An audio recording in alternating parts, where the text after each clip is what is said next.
Alright, ladies and gentlemen, this is Sportsdom coming back with another video. And I want to talk about something here. I want to talk about the Buffalo Bills and their game today. Josh Allen fired him up in the second half. He was screaming at the defense to let's go, pick it up, and they actually played better in the second half. They came out and outscored the Los Angeles Chargers 17-3. 17-3 in the second half. And made it a close game, losing 31-20. Josh Allen threw for 245 yards, 1 touchdown, 2 interceptions. I'm not upset at the interceptions, not one bit. He's a rookie and he's going to make mistakes. But the thing I want to talk about is Vontae Davis quitting on us at halftime, going into street clothes and leaving the stadium, telling the coaches that he's done, he quit, he retired from the NFL. He's a pussy, okay? You don't quit on your team in the middle of a game. They played better in the second half. And they played better in the second half because McDermott started calling the plays on defense. He's a defensive coach. This was supposed to be his defense that was planted in here when he took over. And when he started calling the plays, they played much better. And I liked their second half. Like I said, Josh Allen threw for 245 yards, 1 touchdown, 2 interceptions, and I think they had a rushing touchdown. But all in all, they had a way better second half than they did the first half. Vontae Davis said he just couldn't do it anymore. Physically, mentally, he was done. And his body was talking to him and telling him that he is done. Well, he's done because, 1, he didn't want to be here. And 2, he's a pussy. You don't walk out on your team in the middle of a game. And that signing bonus that he got, I think they said he got like $1.5 or $2.5 million signing bonus. He should have to pay that back to the Bills. He signed a 1-year contract, and that $5 million that was guaranteed was only guaranteed for him to play football. Since he's not playing football, he should give that money back. You don't do that to a team, especially at halftime. Just take your ball and go home like that. That's taking the cheap way out. And the Minnesota Vikings, who we play next, man, what about them? They tied. 2 weeks in a row we had a tie. Last week it was the Pittsburgh Steelers and the Cleveland Browns who tied 21-21. This week it was the Minnesota Vikings, but I call them the Sykings, and the Green Bay Packers tied 29-29. But yeah, and how about the New England Patriots lost by the same score we lost, 31-20. I think they played the Jaguars. I think, yeah, I think they played the Jaguars. But I hear Tom Brady didn't look all that good either. Blake Bortles outplayed him. Blake Bortles outplayed Tom Brady. Tom Shady. Tom Cheaty. But yeah, I like the way the Bills played in the second half. Good luck to you, Vontae Davis, in your future endeavors. I don't think that any team is going to sign you, especially when you quit on a team. But last year it was Anquan Bolden who signed with the Bills, and a couple of days later said he didn't want to play for the Bills anymore. He was retiring from the NFL. Never played a game in a Bills uniform, just signed a contract. And again, he got a signing bonus, and he, too, should have had to pay that money back. But I don't think they ever made him pay it back. And I remember when Coach Doug Marrone walked out because the Pagulas took over, and I guess he didn't want to work for the Pagulas. But yeah, they were getting blown out at halftime. I think it was like 28-3 or 28-6 at halftime. And Josh Allen got really pissed off and stood on the sideline screaming at him. And once Sean McDermott started calling the defensive plays in the second half, they played a much better game. So with Sean McDermott calling the defensive plays, I think you're going to see a better defensive effort out of these guys. The defense, I think, now is going to start playing a lot better. But with Vontae Davis retiring from the NFL during halftime of this game, I think we need to get a free agent corner.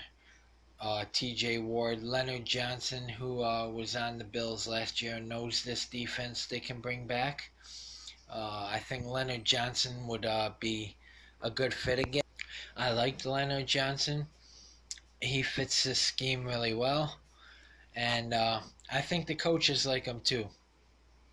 Leslie Frazier, he needs to be fired. This defense can't do nothing under Leslie Frazier, and I wouldn't be surprised if he's fired today.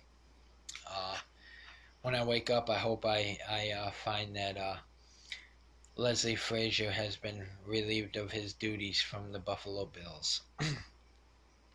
But as far as Minnesota goes, it's going to be a rough 2 games. I think they're winnable, but I just think Minnesota has too much firepower, and I think Green Bay too has too much firepower. But if the defense can play better, they can keep us in the game and give us a chance to win the game.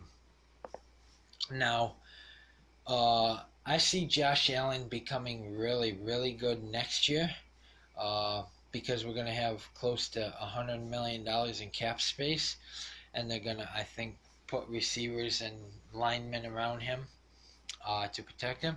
He threw for 245 to Dud Taylor. The Cleveland Browns threw for 246. So Josh Allen had almost the same stat.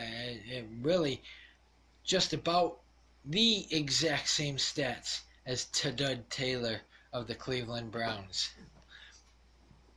And Josh Allen got his first career touchdown pass to Kelvin Benjamin.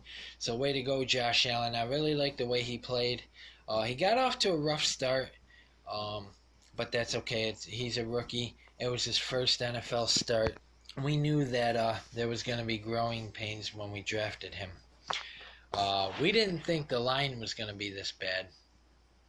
And we need to get another corner and maybe somebody to help us out on defense, because they can't just march it down the field on us like that, and we have to play comeback the whole game. You're just not going to win many games, except I don't think they expect to win many games this year. I think this year was supposed to be a tank year. But Josh Allen will be all right. Yeah, he threw 2 interceptions, but he threw for almost 300 yards. When has Dud Taylor thrown for 300 yards for us? Hell, when has Dud Taylor ever thrown for 200 yards for us? You know? And he threw for 246 with the Cleveland Browns, and Josh threw for 245, so they were almost exactly the same. And I heard in the last couple of games, Tyrod Taylor's had like a couple of interceptions or something. What happened to Mr. I don't turn the ball over? Looks like he's turning into Mr.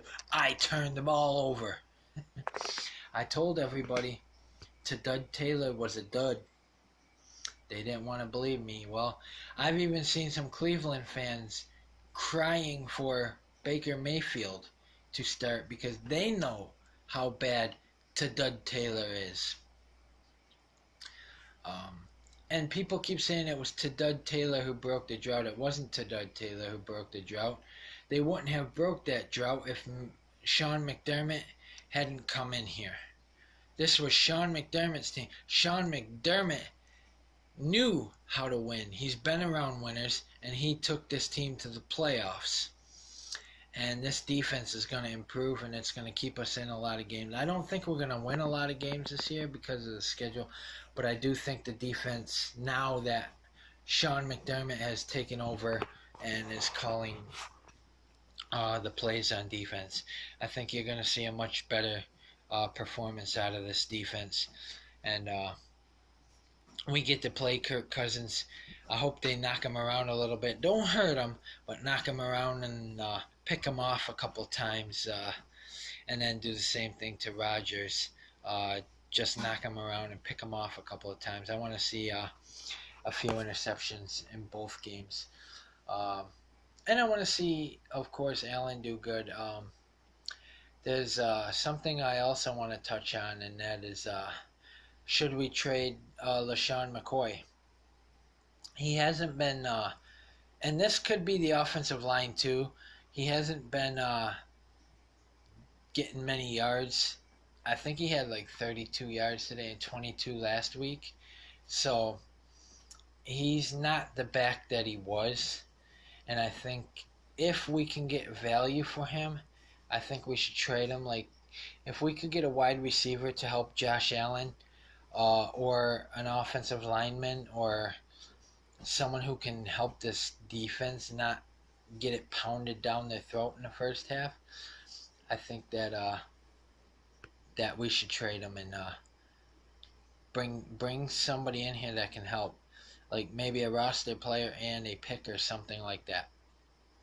But it's gonna be a rough year, and we knew that. But I liked how Josh Allen played. I liked how that he's a leader, and he was yelling at the offense and the defense to let's go, pick it up. He's a leader, and he was trying to get him going. He really was. And people are saying that he's a bust, and everything. He's not a bust. He's a kid. He's got to learn. The plan was to sit him a year. Unfortunately, behind Nathan Peterman, he's not going to learn anything. But I think as time goes by, the mistakes are going to get minimal, and he's just going to get better. Do I think we still need a veteran QB to mentor him? Yes. I do think we need to sign a veteran QB to mentor him. I don't think there's many out there on the waiver wire, though. But comment in the comment section below on what you think. Oh, and tomorrow I will be doing, or later today I will be doing a Sabres preview video before I go to work. So, looking forward to hockey season as well. We've suffered the tank the past couple years, so I'm looking forward to the Sabres being competitive this year, like a lot of the experts are saying. So, comment in the comment section below on what you think. And as always, if you like my videos, like, subscribe, and hit that bell notification so you don't miss a video. As always, go Bills. Oh, and not only will I be doing a Sabres preview video later today when they take on the Columbus Blue Jackets, I will also be recapping the WWE Hell in a Cell. I just have to get going. I haven't watched it yet, but I'm going to get some of the results, and I'm going to do a recap for y'all. So, comment in the comment section below on what you're thinking. As always, if you like my videos, like, subscribe, and hit that bell notification so you don't miss a video.